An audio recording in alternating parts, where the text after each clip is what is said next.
Hello बच्चों, स्वागत है आपका। बच्चों, ये आपकी 9th क्लास की विज्ञान की वर्कशीट है जिसकी संख्या है 5757। इसमें हमारा चैप्टर गुरुत्वाकर्षण चल रहा है, जिसमें आज हम गुरुत्व बल के प्रभाव में गति के टॉपिक को है समझेंगे। आज क्या है, जिज्ञासा दीदी क्वेश्चन पूछते नॉर्मली क्या है, ज्ञान पूछता है। क्या पूछती है? ज्ञान, क्या तुम बता सकते हो यदि मैं निर्वात में समान आकार की एक लोहे की और एक प्लास्टिक की गेंद को समान ऊंचाई से एक साथ नीचे गिराती हूँ तो कौन सी गेंद धरती पर पहले गिरेगी?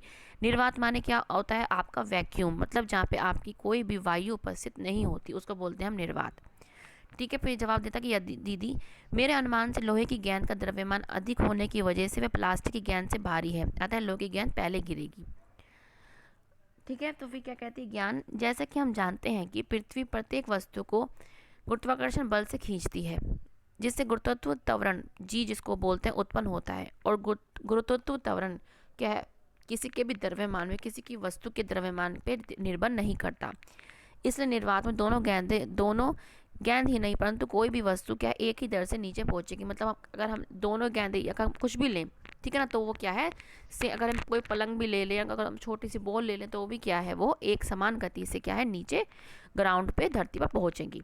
ठीक है, अब क्या हम आगे पढ़ते हैं कि यह गति अगर हम सामान्य परिस्थिति में करें जहाँ पे क्या हमारा वैक्यूम उपस्थित ना हो, तो एक पंख और एक पत्थर के साथ करें तो धरती पर पत्थर का टुकड़ा पहले नीचे गिरता है। ऐसा वायु की प्रतिरोध के कारण होता है। क्या आपका जो पत्थर होता है वो जल्दी नीचे गिरता है कंपैरिजन टू आपका पंख। पंख पर लगने वाला वायु का प्रतिरोध पत्थर पर लगने वाले प्रतिरोध से अधिक होने के कारण पंख के गिरने की दमी गीत हो जाती है, क्योंकि पंख आपका थोड़ा सा चौड़ा होता है कंपैरिजन टू आपके मतलब स्टोन के मुकाबले। इसलिए क्या है उस पर जो वायु की जो प्रतिरोध क्षमता होती है, प्रतिरोध ज़्यादा लगता है, जबकि पत्थर पर इसका बहुत कम प्रभाव पड़ता है।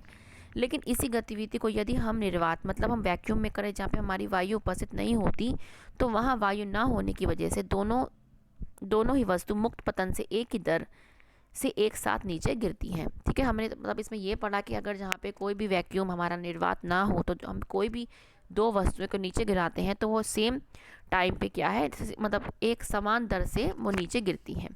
ठीक है, अब क्या है कि जब पत्थर को ऊपर उछाला जाता है तो हम जी को क्या है -g लिखते हैं। क्यों? क्योंकि पत्थर की गति गुरुत्वाकर्षण बल के विपरीत होती है। इसमें क्या है, अगर हम कोई पत्थर या कुछ भी चीज़ हम ऊपर फेंकते हैं तो उसका जी हम माइनस में लेते हैं। क्यों? क्योंकि ये गुरुत्वाकर्षण बल के विपरीत होती है। क्यों? आपको पता है कि जो गुरुत्वाकर्षण बल होता है वो हमेशा नीचे की साइड लगता है। ठीक है, और अगर कोई भी यही पत्थर नीचे की साइड आए तो हम जी को क्या है प्लस लेते हैं। क्यों? क्योंकि वो क्या है गुरुत्वाकर्षण बल के दिशा में है। जैसे कि हमने पढ़ा कि जब पत्थर को ऊपर उछाला जाता है तब जी को -g लिया जाएगा, क्योंकि पत्थर की गति गुरुत्वाकर्षण बल के विपरीत है। और जब पत्थर नीचे गिरता है तब जी को +g लिया जाता है, क्योंकि अब पत्थर की गति गुरुत्वाकर्षण बल की दिशा में होती है, जैसे कि हमने आपको समझाया। अब ये है कि पृथ्वी के निकट की दूरी को हम पृथ्वी की त्रिज्या के बराबर ले सकते हैं, क्योंकि धरती का आकार बहुत बड़ा होता है।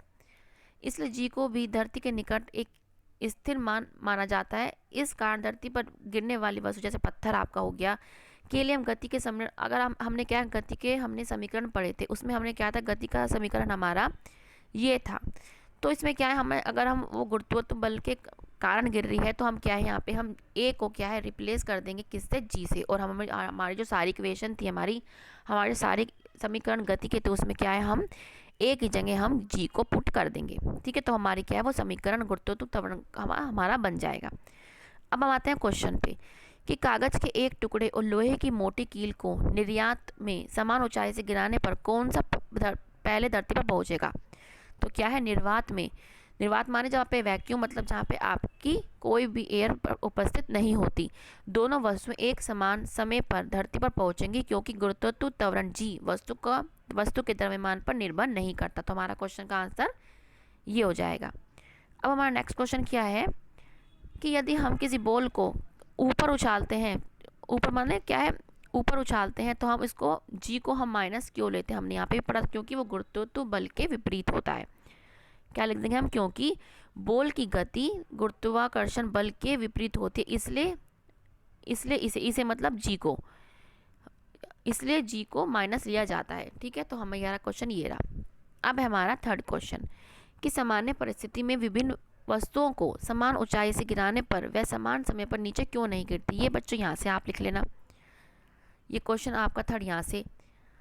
क्यों कि अगर एक पंख लेते हैं तो एक पंख और एक पत्थर के साथ करें तो अगर हम गतिविधि करें तो धरती पर पत्थर का टुकड़ा पहले नीचे गिरता है।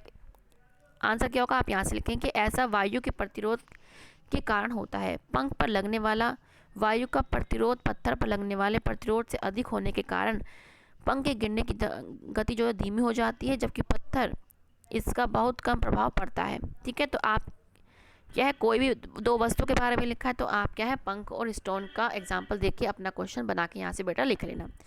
अब क्या है, गति के तीनों समीकरण में त्वरण को गुरुत्वाकर्षण से बदलकर लिखिए। तो हमारा क्या है, ये आपका फोर्थ क्वेश्चन ये रहा। हमने क्या, इसमें हमारे ये समीकरण थे गति के।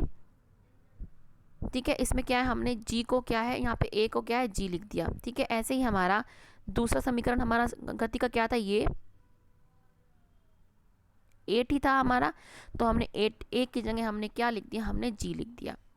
ऐसे ही हमारी तीसरी जो समीकरण था हमारा गति का वो था 2as v² माइनस u²। हमने यहाँ पे ए की जगह हमने क्या लिख दिया, जी। तो हमारी ये तीनों इक्वेशन आपकी यहाँ पे आपके सामने है, यहाँ से देख के बेटा इसको लिख लेना। ठीक है बच्चों, तो ये आपकी आज की वर्कशीट है। अच्छी लगी हो तो बेटा ज़रूर बताना।